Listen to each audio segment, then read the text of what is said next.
Well, hello everyone. We are back for yet another episode of the Radio Takeover with D Rivers Live, and all the way from the other side of the United States. Very good friend of mine, long time friend of mine, the one, the only, Mr. Ken Gabriel. Wow, what do I do with that? How are you? I am doing wonderful. How about yourself? Man, I couldn't get any better if I tried.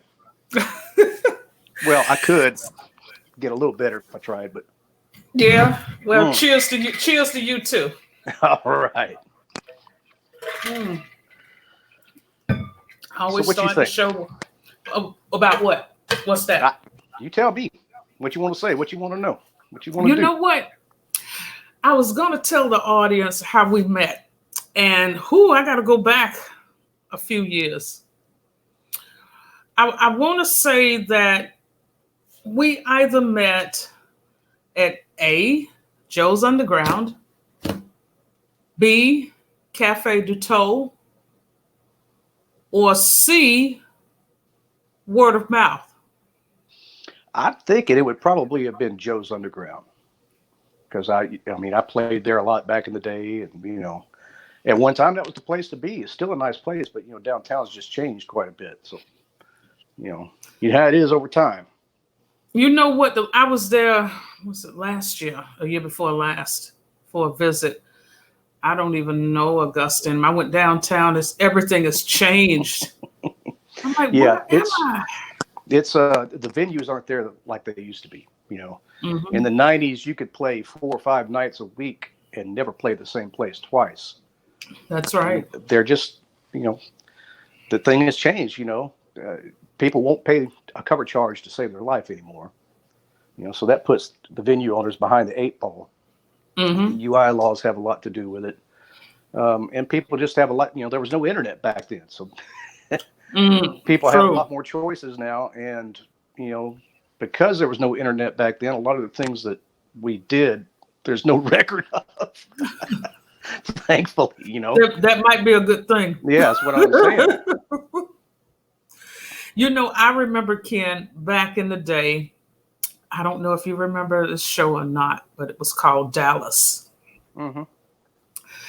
And that's when I remember televisions popping in all the bars. And I was in one particular bar, and that's when the concept of sports bars were starting to, become fresh. Who shot JR? And that was everybody, even the band, when I went out to see this band one night, even the band stopped playing to find out who shot JR. Oh, Lord. Yeah, see, I'm not a big fan of TVs in live music venues. But yeah, I guess you got to do a lot of different things to try to keep people entertained and keep them there, and hopefully the band is good enough to do that. But, venue owners got to have their options, I guess. I guess you got to make it however you can, I guess. That's right, man. You got to take it where you can get it, especially nowadays. Ooh-wee. Oh, yeah. It's a struggle. Hopefully it won't be too much more of a struggle. It can't get any worse than what it is. Don't even start me on that. But, music's going to be the last thing to come back. They're going to do sports first, and then, if that goes well, I'm not so sure that we're not going to have another wave of shutdowns the way things are going. So it's just crazy. Yeah, it is. Thank goodness for technology. And I know it's not the same as, the face-to-face interaction, but at least your spirit is getting some energy, from it. Getting pushed out into the cosmos. There you go. So, Ken, why guitar? How'd you get started? As long as I can remember, I always had some sort of musical instrument around. My sister played piano when I was young. My grandmother lived with us, and she got me this little toy guitar, and she'd make me stand up on the hearth of the fireplace and, play the guitar. She made sure I tapped my foot while I did it. And then, on Sundays, there was, you remember the parade of quartets. Oh, yes. Oh, man, I loved to watch that.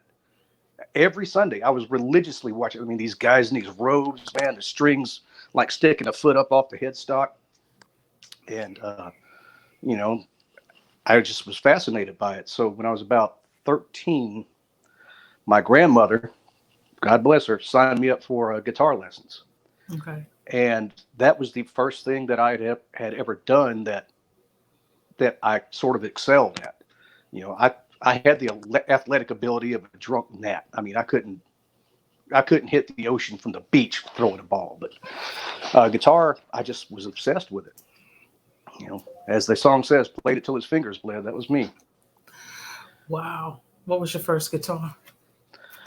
The first guitar was some good Lord, something from Roses that I got that, you know, the strings were a mile off the fretboard and just terrible. But I suffered through that for a few months. And then when my parents saw I was taking it seriously, they got me an Alvarez acoustic, which part of is still over there. The headstock's been off of it for 25, 21 years maybe. Mm-hmm. My son brought it downstairs, said, "Dad, play me a song." I'm like, I don't think that's going to happen there, bud. But yeah, and just been going nonstop ever since. Wow. So is it safe to say, you said you played until your fingers bled, so I'm taking that. I'm going to assume that it was the time you got up in the morning, you just grabbed it and started playing. Yeah, it was as much as I could. And I mean, I remember I had these two cassette recorders, Right. and so I would I would record a rhythm guitar part on one of them, and then the lead guitar part on another, and just bounce them back and forth, trying to figure out songs, you know, that I liked. And it you know, it started with Kiss, which, you know, that I kind of grew out of that pretty quickly. But Mm-hmm. Jimmy Lyon from the first Eddie Money album was a fantastic guitar player, and I just loved the way he did things.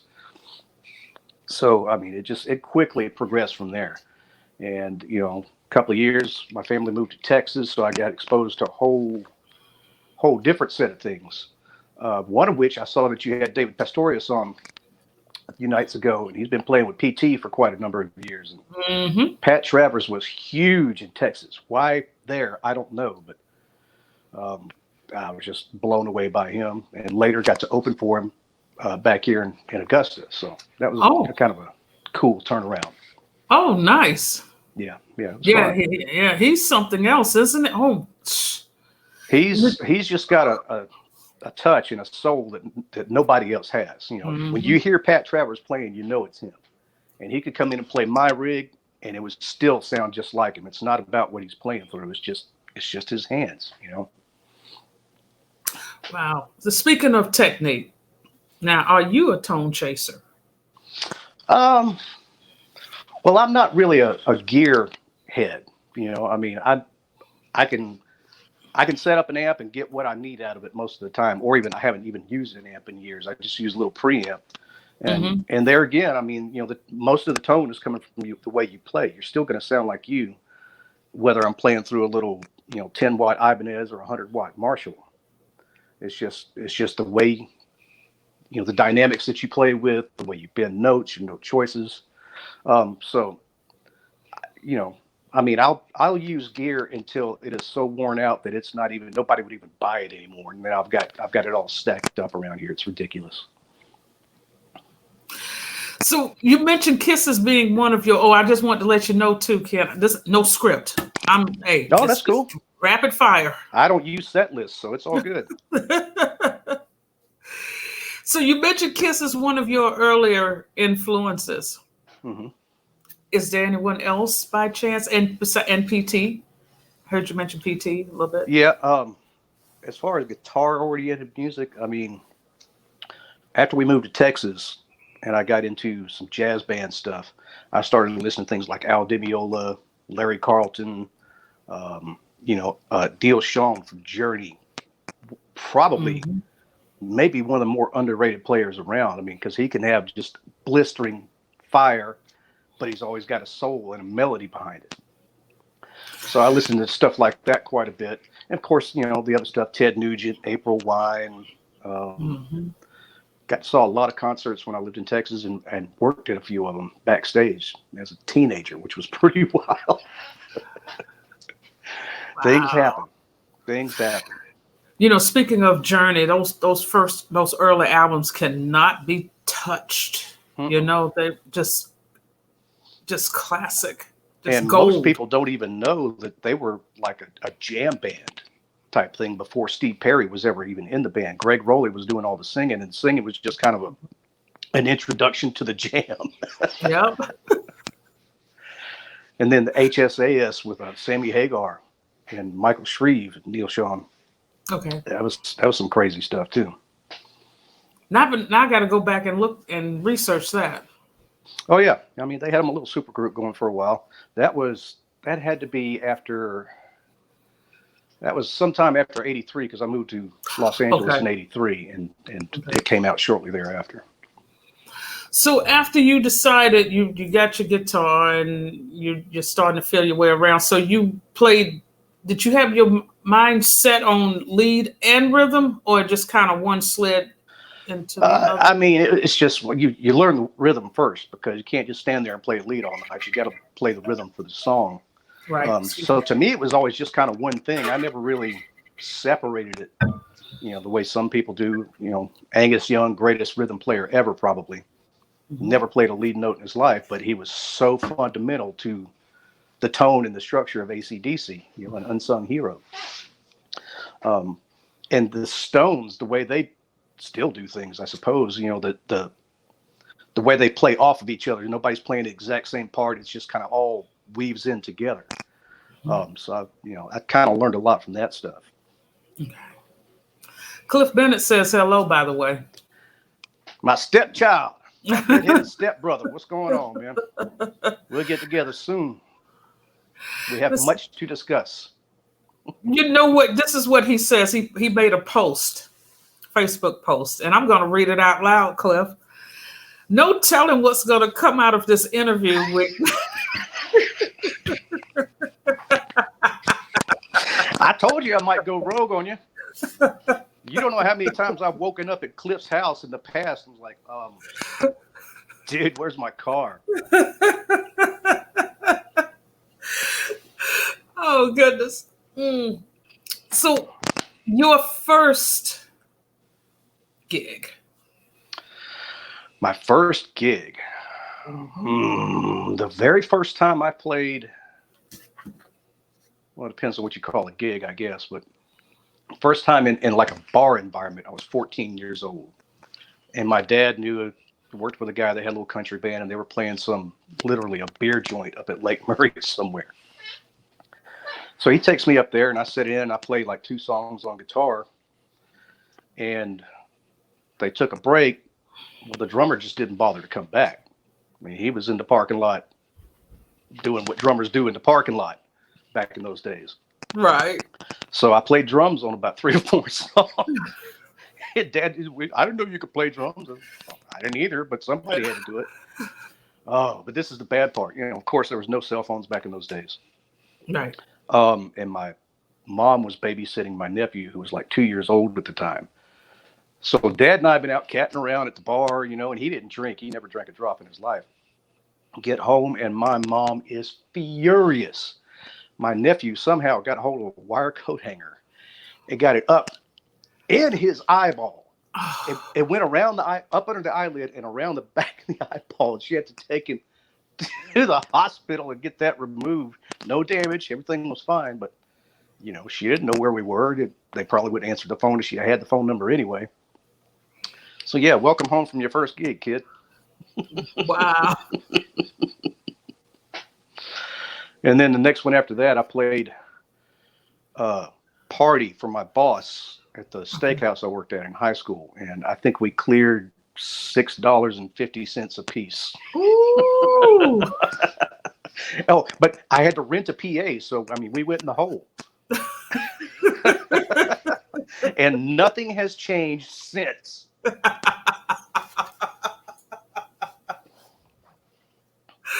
So when did you decide that, once you got a good feel for guitar, This was it. This was, you were going to dedicate yourself, because I know how you play, Ken. I know. I already Right. know what time it is with you. It really wasn't even a choice. I mean, once I started progressing, I mean, it wasn't a choice. It was just, this is what I'm doing.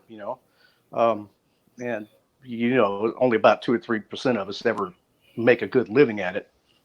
Mhm. But I mean, I finally found something that I can do well, because all the years before that, I had played sports, football, basketball, baseball. I was terrible, but my Mhm. brother set state records as a pitcher in high school, so I felt like I was expected to do that. And I mean, if you could find Coach Gerardo and he remembers me, he would tell you that boy didn't belong on a ball field. So yeah, it was on like a chicken bone after that. So let's talk about the soulful touch when you play, Okay. because, and I'm just gonna be just as blunt can be. Either you have it or you don't. You know that. hmm You can't teach feel. No, You know. absolutely not. When did you finally realize you had it? Mm. I think probably again when I lived in Texas, I was like 17 years old, and I was playing in a fusion band with my jazz band instructor. Mhm. And some of these other cats are from North Texas State. Now, if you don't know about their music program, just Google it. And I was like, oh, this is pretty cool.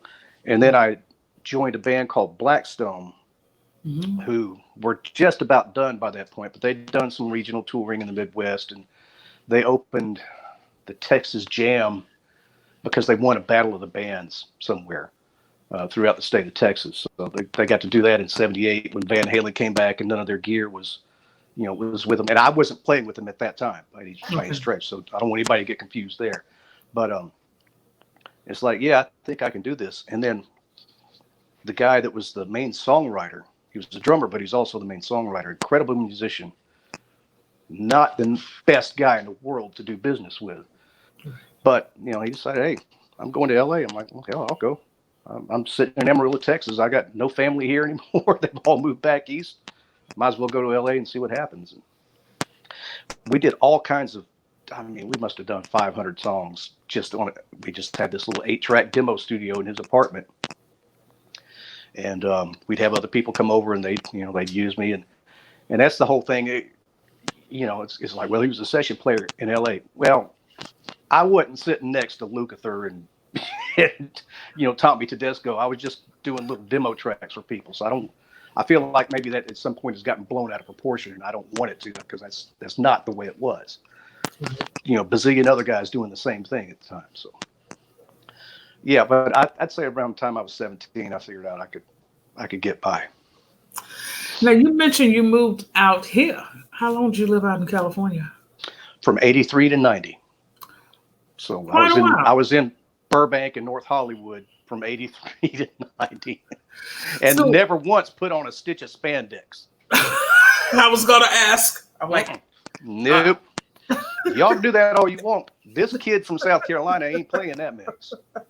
Mm-mm. I love you, mean it, but I ain't doing it. so what was the scene like between 83 and 90? Pretty much like the movie The Dirt, Motley Crue. I mean, because even the little guys, the last job that I had when I worked there was at SRI Studios in Hollywood. Hmm. And I mean, there were a bazillion bands. You couldn't tell one from another. They all looked alike, but they all had that big party attitude. Some of them would come in and it would be more partying than practicing, because Daddy was footing the bill. Right. So it was interesting for sure. So how often did you gig when you were in LA? Never gigged live. Never did a live gig out there. Really? It was all just the studio stuff.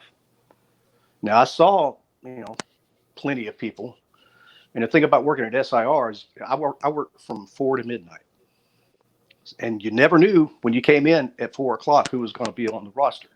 Okay. So it might be Smokey Robinson, it might be Stevie Salas, it might be one night it was Steve Jones from the Sex Pistols. Funniest cat I ever hung with in my life, man. He had me on the floor just about crying course, there were other things that made me that happy at the time, but it's. I mean, you don't turn that like a Sex Pistol. Come on, man. And there was I think it was the CEO of Dr. Pepper, got in some kind of legal hassle, and so they decided rather than throw him in prison, they give him like 400 hours of community service or something. So he just put on a big concert, and we had all these people coming in, anybody from Kenny Aronoff to Dwight Yoakam, Smokey was there, just in and out all day long. They come in and they rehearse their 1 or 2 songs and they'd leave. And it wasn't, that sort of thing wasn't uncommon. Little Richard one night, he would only play in one key. I forget what it was, but he had cut a track with a band called the Hags.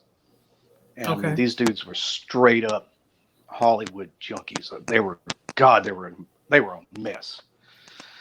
So we get a keyboard down there, and all of a sudden, hey man, he can only play in one key. You got to transpose this keyboard. I've never seen the keyboard. I had no idea what to do. So I call the guy down from the bigger facility, and he fixes it so he can play in his key, but it matches the key of their song. Right. And so I'm standing out on the sidewalk in Hollywood on Santa Monica Boulevard, and his limo. He's out there, and his limo pulls up. Mr. Penman, thank you for coming out, man. I appreciate it. He said, "Oh, thank you, baby. Thank you so much for making it sound like I played." Okay. I'm standing in the middle of Hollywood at 1 o'clock in the morning. Just got called baby by Little Richard. I'm going home. It's terrible, terrible. So, do you favor? I know the answer to this, but I'm going to ask it. Do you favor studio work to live performance? I enjoyed working on my own stuff. I don't much enjoy, at this point in my life, trying to figure out what's in somebody else's head that wrote the tune and trying to make it sound like they want it, because I'm old and set in my ways. And if you like what I do, cool. I'd love to do it. But if you're going to just try to, get something out of me that I'm not feeling it the way you are, hearing it the way you are, then that's not very enjoyable. But live is a whole different beast. I mean, when you got the interaction between yourselves on stage and the crowd's digging it, I mean, that's not a bad way to make a few bucks. No, it's not. It's not at all. And, going back to feel, do you, I do believe that because of your ability, I'm almost tempted to say that you are empathic when it comes down to you playing music. Would you agree with me on that? Oh, I think so. Yeah. Especially if you're with the right group of people, and, getting back to doing original music for other people or with other people, the song will always tell you what it wants. You can't stand up there and play some Eddie Van Halen solo over a ballad. Right. Maybe Eddie could, but nobody else is going to get away with it.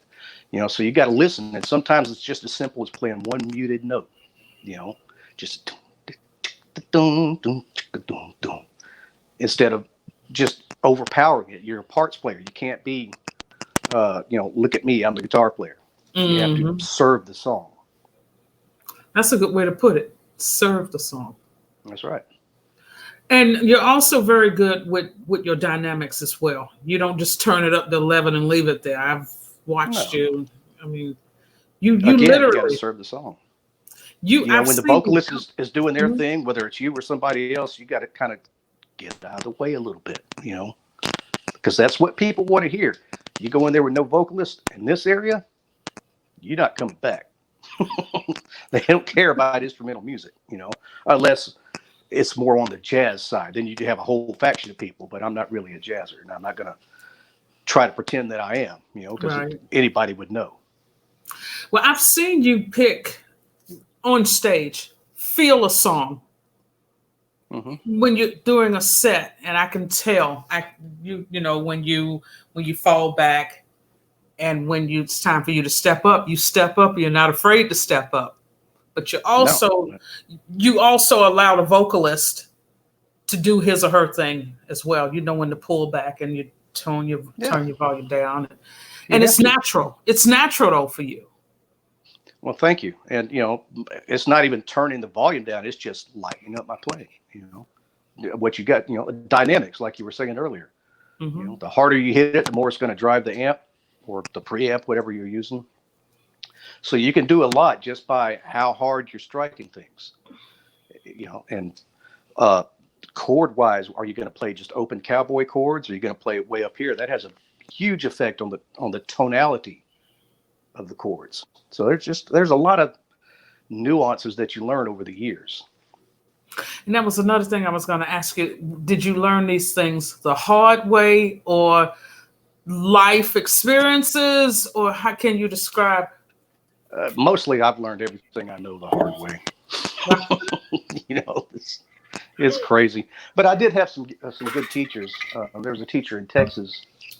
I Mhm. was like 16, and his name was Gary. I don't remember his last name, but he decided he was going to go out on the road with an opera company of all things. Oh, And I inherited all his students, which was pretty cool. But now I realize that, I mean, you could go online and get guitar lessons that are far more informative than what I could ever provide you with. Because I might. I might be playing like a Mixolydian, but I don't know that's what it is. I just right. know that I picked it up somewhere along the line, and I've been using it forever. So, what about your amp? Are you particular, quote unquote, about which amp you use? Not really. Again, I haven't actually physically used an amp in years because most of the places that we play are not very large, Okay, and we're all crammed up on there together, and it rattles the snare drum, and it's like, okay, I'll just do it through the monitors. Tone's still good for the most part.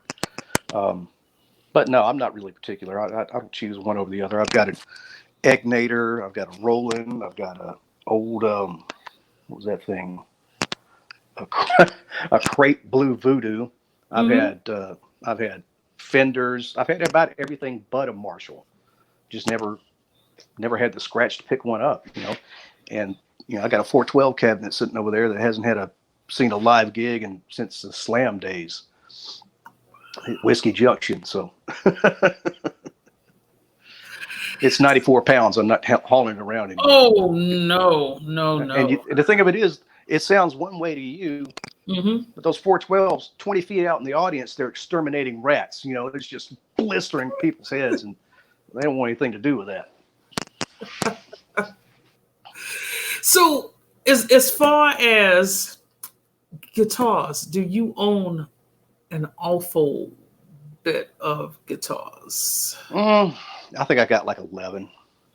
So, Okay, that's not bad. well, I mean, the thing is, you always have one more than you need and one less than you want. So, and again, a lot of them, like my custom shop Strat that I got when I was playing with Brown, hmm it's got to be refretted. I just haven't gotten that done. Okay. Let's see, I got a Strat over here that's my son's. It's really unique, but it's like strapping on a cinder block. This thing is heavy. Oh my gosh. So, and I got several Ibanez's. I got one that's hanging up in the a venue I used to play called Wing Place, hmm just doing solo acoustic stuff. And they framed it and put it up on the wall, and used on tour with James Brown, all this stuff, which is very nice of them. Oh, that is So nice. yeah, I've got I've got my little bass. I've got dulcimer. I got a fiddle around here. My granddaddy's fiddle right over there that I'm Oh, scared to nice. touch because it's probably, let's see, my dad was born in 21, so it's probably from the late 1800s. So yeah, Whoa. I'd leave it alone. Oh. I've never tried to pick up fiddle. That's too much technique for me. So, which out of your guitars, which guitar is just your pride and joy? No pun Um, intended. I've got a brown Sunburst Strat that's my favorite, and it's got a couple of little issues, so I haven't been playing it so much. But I bought it not long before I went on the road with Brown, so it's seen as much as I have, and God, it sounds good. It just sounds so good. It's a custom built piece. Um, it's a WD body with a fender neck and Van Zant pickups in it. Just Mm. somebody built it and took it to a guitar show and traded it, I think, for 3 new Ibanez's. I'm like, why would you do that? But I don't know. Did you ever know Chris Hohen? The name You sounds remember him? familiar. Mm-hmm. Yeah, he sold me that guitar. Oh, He had a duo. I can't remember the other guy's name, but they were called the River Tones, little I, acoustic duo. the name sounds familiar. I'm throwing you in the Wayback Machine. There you are. Woo, Hmm? woo, woo, woo, woo. Well, you've played with a lot of folks in Augusta. Like you said, Slam. I remember Slam very well. Mike Yep, West was one of yep. the David members. Heath, Mm-hmm. Shelley Watkins. Mm-hmm. That was a dangerous band because you never knew if we were going to get a wild hair. We'd play something we'd never even thought of playing before, and David was just phenomenal. Still is, but I mean, we do things like we played this gig one time at this hotel over by I-20, and I don't know if you remember George Brown, that always Yeah. was David's right hand man. Mm-hmm. Well, David just decides, okay, it's time, and he takes off his bass and launches it across the swimming pool, and George caught it. Oh my God! Well, that's where my penchant for throwing guitars started, and I haven't lost one yet. I did kind of put a little bitch mark on my telly, but what are you gonna do? So how long was Slam together? Total. Probably maybe 3 or 4 years, something like that. Okay. And then after that, we went to, and this is all post James Brown. Okay. Went to, I joined Wax Bean, Mm-hmm. and then that kind of came to an abrupt halt. So we just hired our sound and lighting guy for the bass player, changed the name of the band, and just kept right on trucking. And we had Lynn Webster used to run, God bless it, used to run lights for us, and I'd run lights and sound for them sometimes. Mm-hmm. And he generally would show up with Van Halen's PA, and light rig. That man could haul him a light rig. And just, there was good times back then, for sure, for sure. And you've also played, of course, with Cliff Bennett a couple of times, and he sat in, trading back and forth. Yep, I'm like a sort of a satellite member of Redheaded Stepchild. I was never officially a member, but if he needed me, I was always there, and still am. Right. But he's been a very busy boy for quite a while. Yes, he has. I was trying to get him on the show this week, but it was kind of touch and go. So we're still working out the details. Got to lasso him, in, That's right. Yeah, have him sit down in one spot for a little while. Get the golden voice on there. That's right.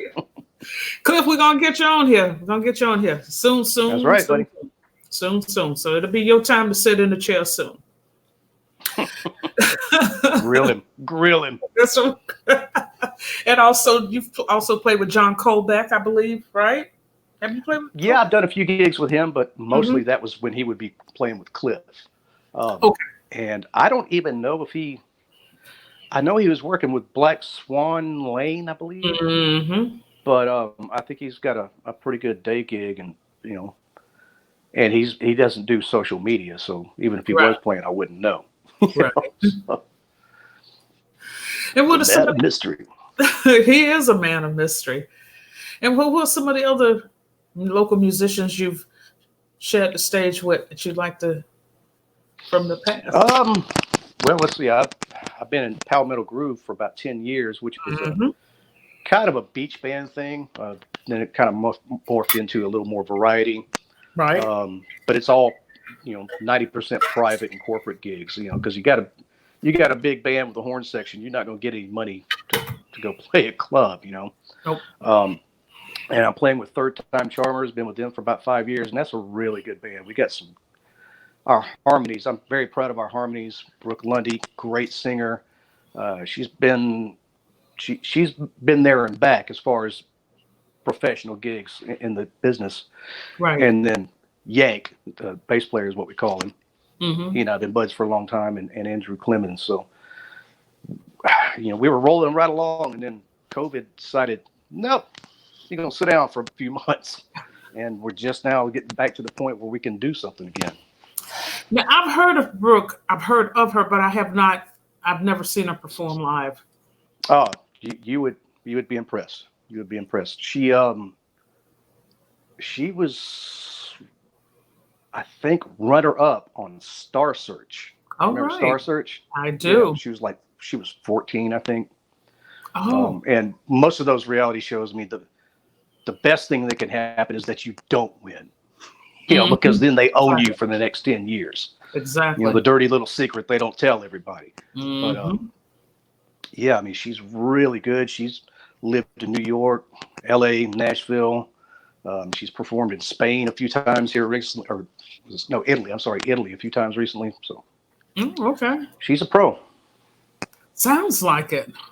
Yep, she's good. She's good, and she has to put up with me. So I mean, Uh-oh. Look that out. should give her some kind of some kind of medal for that. So, Mr. Brown, how in the Mr. Brown. world, yes, how in the world did that happen? How did you two meet and how did you manage to Um, get? all right. Well, Tony Howard and I've been playing with Tony Howard for off and on for several years, Right. 2 or 3 years probably. And he called one day and said, "Look, Mr. Brown is recutting Sex Machine, and I got to put together a band. And I got to do it now." I'm like, "Well, yeah, I'm in." So it was me, Buzz Clifford, Mm-hmm. Ricky Channing. Um, I don't know if David Heath was on that session or not. We did it at Studio South, and Oh, that name brings back some memories. oh yeah, and Mm-hmm. so then they throw this bombshell on me. Oh yeah, he also wants to do this song called "Bewildered." Never heard of it, and it's like this big jazz, Buzz Clifford chords. If you know Buzz, when you see Buzz go like this, there's only Uh-huh. 13 notes in that chord. So he kind of taught me through it. Okay, I'll get through it. It's fine. And so again, never heard it. And when they're in the track, and all of a sudden, guitar play. Oh, so I took a solo, and he thought it was just fantastic. I couldn't tell you what I played. So so we go in the control room. We're listening to it. He said, "I might take you on the road with me." I said, "Well, I'm playing with Mr. Howard right now." He said, "I don't hear you no more." All right, so we go, and I think that track might have been on that miso soup commercial. If you look it up on YouTube, that might be the Yeah. same track. Okay. So I don't know. Months go by, 3, 4, 6, whatever, and I'm working at the studio, and Lindy had gone to lunch or something, so I was answering the phones. Yes, may I speak to Mr. Gabriel, please? I said, "Well, that's me." She said, "This is Miss So-and-so from James Brown's office, and Mr. Brown would like you to be on the bus Friday at 4 o'clock. I said, "Oh, well, thank you, but tell Mr. Brown I'm booked this weekend." And you could hear her swallow her tongue. What? Yeah, I've got gigs this weekend. I don't want to just bail on my band. She said, "Okay." So she calls back the next week.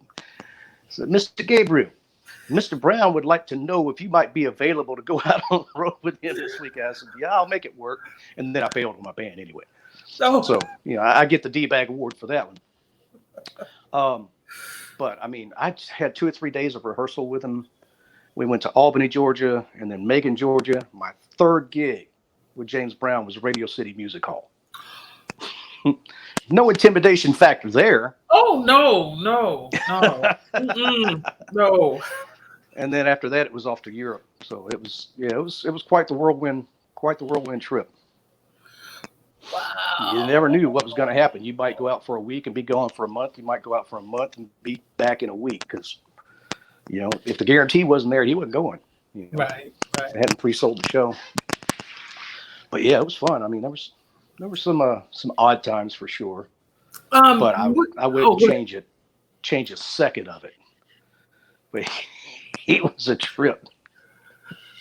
We were at the airport in Paris, and he sees me talking to Rock, the other guitar player who'd been there since the Jimmy Nolan days. Rock Laster. Oh yeah.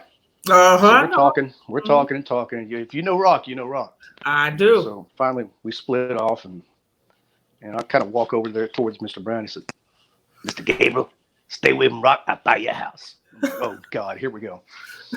So, we chat for a minute. I walked back over towards Rock. He said, Gabe, let me guess. Stay away from Rock. I'll buy you a house. I guess that was his new line to everybody that came into the band.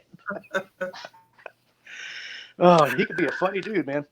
He could be hilarious or he could be very unpredictable, Right. And I was there for about a year, and then I kind of burned out, lost my mind. Right. And then Keith Jenkins came in and stayed there right till the end. And to his credit, from what I've been told, Jenkins was able to talk to Mr. Brown in a way that very few people could. He'd just be very straight with him, not emotional. He'd just say, look, boss, this is what's going on, but I've also heard that if Mr. Brown got PO'd at him, he'd sling my name at him. So I don't think he cared for that too much, if that's true. I mean, I haven't talked to him about it, but Right. man, I mean, just bizarre things would happen. We played in Brasov, Romania. Oh. And I decided, well, I'm going to go take a walk, see the sights. Right. So I leave the hotel and I get down to the corner, and there's a kid with an AK-47 and a military uniform. Just said, "Yet." Okay. Turn around, walk my happy butt back to the hotel room, and didn't leave again. They had the military guarding our hotel. The 2.5 hours from Bucharest up the mountain, they had police escorting us. And if people didn't get out of the way quick enough, they just start busting their windows out with nightsticks. They hang out the car and literally start busting the windows out. That way, when they showed up at the repair shop, they knew, it was crazy. It was crazy. Wow. Yeah. Do you still have your passport with all the stamps and all that? Or? Somebody did something with my passport. I don't know. Oh, okay. I have looked and looked for it. I've moved 100 times since then. So, but I still got backstage passes and stuff like that. It was a good time for sure. We played in Essex, went and stayed in London. We're supposed to go to France the next night. Mm-hmm. Well, the first gig in France got canceled for whatever reason. So there was another gig a few days after that in France, and it was just cheaper for us to all stay in London for a week to fly us back to the U.S. and then fly us back to France. I think, I don't know how long it took me to pay that credit card bill. I was a rock star, man. I don't care. Bring me this, bring me that, But you just rolled around in London.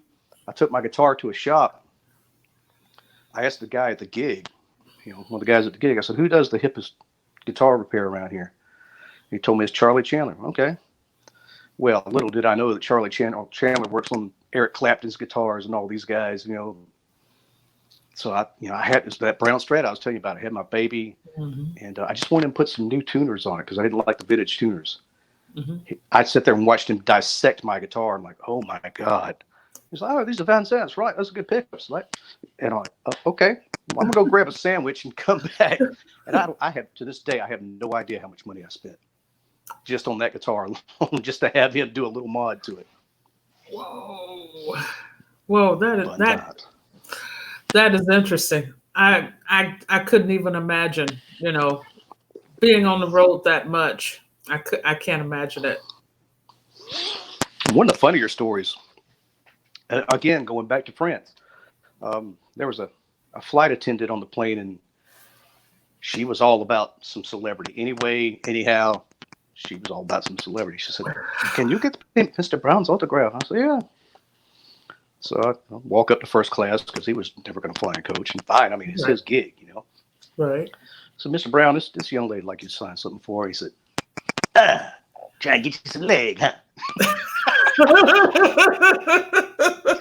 No, sir, Mr. Brown. So later on, she actually shows up at the gig, and she is plastered. I mean, tore down. Nobody in the band would hang out with her.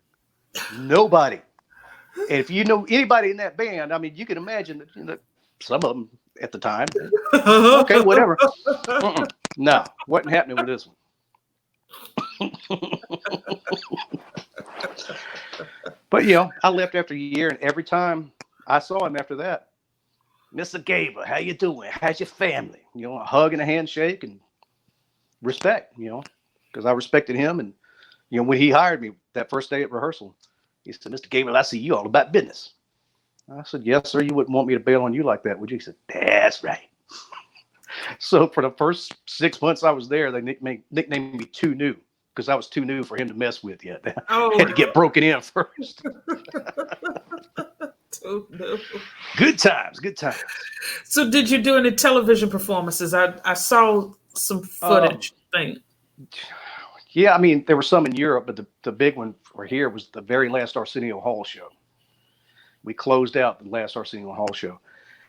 And that was a trip, because it was an hour and a half long, and all kinds of celebrities were there in the audience and backstage. And it was really wild. I was standing backstage, and I got my monkey suit on, the Soul General's uniform, long hair. Here comes Luther Vandross. I said, "Hey, Luther, my man, you mind if I get a picture with you?" He said, "Oh Lord, here we go with the picture taking." And he was giant, man. I mean, you can see his hand on my shoulders, like this is huge. And then a few minutes later, Whoopi came walking down the hall, and she looked at me like she would eat my children right there. Just, she was not having it. And she had a huge entourage with her. I'm like, "Go on, baby. That's all right. I don't need your stupid picture anyway." Now, did you catch Big Luther or Little Luther? Little. Was he had lost all the weight. Yeah. Okay. Wow. But it was a funny time. The last time anybody in LA saw me, I mean, I was not in good shape. And so I'd look them up when I was in town, like, "You're doing what? With who?" And, one of my friends there, I hadn't seen her in quite a few years, and I got a hold of her, and we were playing at the Greek Theater. Brought her backstage. She had dinner with us, and she just thought that was the biggest thing. And that was a cool thing to be able to do, I mean, I was just one of the people in the band out of like 28, if you count the dancers and the singers. But she got a kick out of that. And, I got to backtrack, and I mean, if you know anything about Luther Vandross, there's two, like I said, it's two versions of him. Big Luther, I saw him at the Civic Center during his first tour. And oh man, he was Big Luther then. Yeah. Oh, that whole foundation of that build. I mean, he could blow. Oh yeah. You do know that he was a backup singer for David Bowie. I did not know that. Yes, look it up. I forget what album it was. I want to say it was like he was on Golden Years and around that period. But yeah, that's a little known fact. I saw it on, it must have been Behind the Music or something. The year was 1984. Luther Vandross was singing for David Bowie. Not knowing just a few years later. I remember him being with Change. That must have been after David Bowie, maybe, because he did some session work. One session where he was in a group called Change. So I have to look that up. Yeah, check it out. I don't know how long he was with him, but yeah, they showed some video of it. Wow. So after Mr. Brown, you came back to Augusta, I'm assuming. Well, I was living in Augusta at that time. I came back from LA in 1990, and this all happened around 1994. Okay. So yeah, I just been bouncing around, doing my thing, and raising youngins, and now they're grown. But my daughter, she's special needs, so she'll always be with us until somebody has to change my diaper, probably. But right. That's just what I do. And your son also plays too, right? He plays musical. He's quite a good drummer. I mean, there's been times I call him up to, just to jam with us on a song or two, and I heard things coming out of him like, "Whoa, where did you learn that?" That's cool. I like it. So I'm sure we'll do some, when I get the studio finished out and, gets kind of set up, we'll do some tracks together. When speaking of your studio, I'm looking at my poster, because I have that same poster. Mm-hmm. Yep, I have that one there. Then my daughter got me one that I keep in my bathroom. It's a little small one, metal one that I keep in the bathroom. But I've seen this pop up in a lot of places. It's really funny how many musicians have them. It's ton. Yep. I know. Yep. That's it. Keeps my heart. Yep. The same exact one. So, is there anything you'd like to talk about? The floor is now yours for any musical uh, conversation. Well, I think the next thing that I'm doing is, I think, yeah, probably going to sing the national anthem at the Home for the Terminally Confused, which I am a founder of. No, just kidding. You don't want to hear me sing the national anthem. But it's such a weird time for music, because I mean the music, it's just been decimated because the record industry never got ahead of the whole thing when Napster started. People will not pay for music anymore. The vast majority of them. Yeah. And even down to the level I'm at, people won't even pay a $3 cover charge to go see a band. Why should I do that? Go down the street, not have to pay to walk in. And the revenue is just gone. There's some ways like, I've looked at getting into maybe doing stock music libraries and things like that, where I don't have to be a major songwriter. You just write a little 15-second, 30-second, 45, 60, and if you get enough of them placed, then you might make a few $100s here or there. But Right. it's when you got songs where there's 11 producers and seven lyricists, and there's not an actual instrument on the entire thing, it's all coming out of the computer, that bothers me. The 360 deal, yeah, it is quite interesting. You have I've seen songs that has had at least 40, 50 co-writers, and all you hear in the song is "ooh, baby, ee," yeah, and that's it. Just, there's no craft there. It's it's all commerce and no art. Just whatever we can do, whatever crap they want to buy, we'll give it to them, and we'll give it to them in enormous amounts, and it'll all be cookie cutter. You couldn't change, couldn't tell one from another most of the time. I mean, there are some people, Sarah Bareilles, she actually writes her stuff and plays it, and sings it. That's the kind of people I like. I don't care about all these Pop-Tarts that, they're just a puppet for the Svengalis behind the scene. It could be anybody. Right. So that bothers me. She's from where I used to live, up in Eureka. Sarah Bareilles. Yep. Yeah. Yep. She's really good. And there's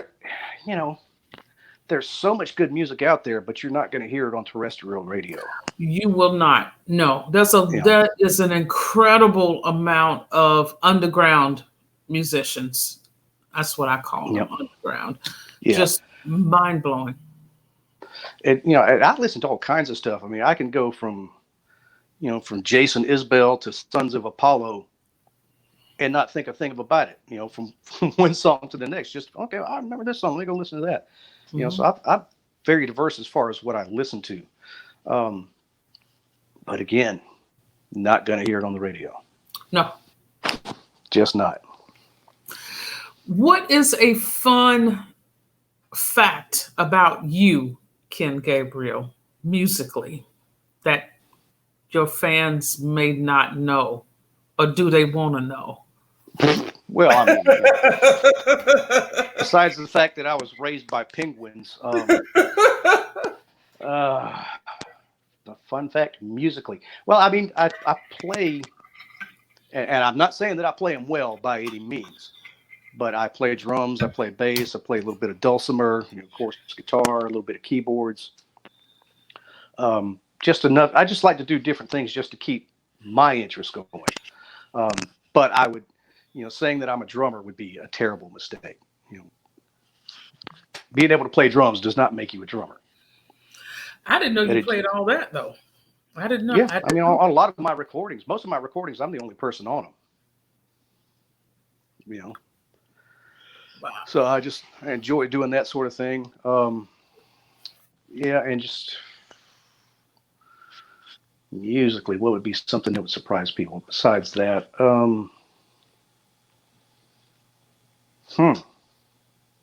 I don't know. I really don't know. You play all those instruments. That's surprising enough, though. I didn't know that. Well, I spent years working in music stores. If there's nothing going on, you pick up something and you figure out a little True. something on it. And, it's you just keep at it. I mean, I played bass with Cliff several times in Redheaded Stepchild when just when he just throw something together down at Joe's. I'd go Right. down there and play bass with him. I would never survive a whole night playing drums because somebody would want to kill me before it was over with. Um, I played just enough to amuse myself and aggravate everyone around me. Let's play the venue game. Back Okay. down memory lane. What are some of the venues that you remember playing in Uh, Augusta? in Augusta, Yes. oh man, I played. I mean, shoot, what didn't I play?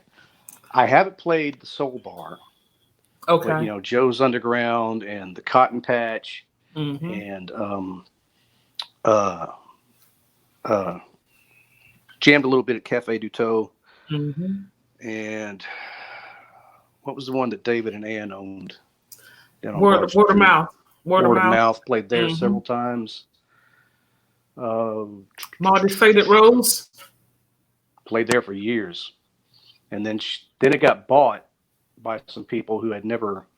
I mean, one of them just came into some money, and they decided, well, we'll buy a nightclub, and that Yeah. didn't work out so well.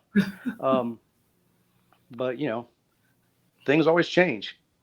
As far as venues around the world, I mean, I played Radio City Music Hall. I played the Apollo Theater, the Greek Theater in LA, Theater Antique in France. Um, Istanbul, Turkey was a wild one. That was a really wild one. The one in France was really cool, but there was a Spinal Tap moment. It's an amphitheater that was built. It was the furthest that the Romans got into France, I think, in like 100 AD. This thing was built. So we go on, and there's this big statue standing over the stage looking down at and they went crazy with the fog machine. I don't know if the thing got stuck. I don't know what happened, but we could not see each other on stage. So nobody knew what to do. I mean, I come out and I'm waving my little towel, bonsoir orange. Ah! And also couldn't see either of the drummers, couldn't hear them count it off. We had to wait for the smoke to clear a little bit before we could start playing. Oh, good times, good times. Wow. While this huge Yeah, statue is staring at you. yeah, yeah. I'll have to see. I need to get a printer so I can put some of those online. But Mm-hmm. yeah, it was crazy. Um, the biggest gig we ever did was Three River Stadium in Pittsburgh. It was for a '60s R&B revival, and it was Right. 65,000 people there. Now you walk out on stage and 65,000 people start screaming. I mean, it's like you can feel a jet engine coming at you. That was pretty wild. Mm-hmm. And and then sometimes you remember, well, actually Tony Howard opened for us on this show. It was in Norfolk, Virginia. Mm-hmm. Called it the Nightmare in Norfolk because I had requested a Fender Twin. They bought me a Roland JC 120 with one blown speaker. Everything that could be wrong was wrong, and Mr. Brown stopped and blessed out all people at the venue, the sound company. I was like, oh boy, we ain't getting out of here alive. It was quite interesting. And then the one in Turkey, they were filming and they didn't have his consent. Like, I'm gonna tell you right now, you better turn them cameras off. I'm not kidding. I'm gonna walk out of here if you don't turn them cameras off. And then about 1,500 Turkish people going, turn it off, turn it off.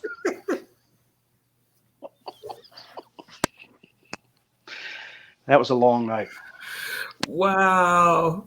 It was a long, long night. All right, Miss Steve. Well, I'm gonna have to wrap it up because my My girl's out there waiting on me to do something with her. She's got something she wants to do. So I better go before I get in trouble. But I really appreciate this opportunity. It's been fun. You can put me on stage in front of 10,000 people. It wouldn't bother me. But this made me a little bit nervous. So that's good. It's a purging, a musical purge. There you go. Well, there's no AC back in this room, so I'm purging some sweat right now. Ladies and gentlemen, Mr. Ken Gabriel, he'll be back on in the future. I'm going to say good night. Thank you, Ken, for being on the show. Thank you for having me, and y'all have a great 4th of July weekend. Be safe. Bye.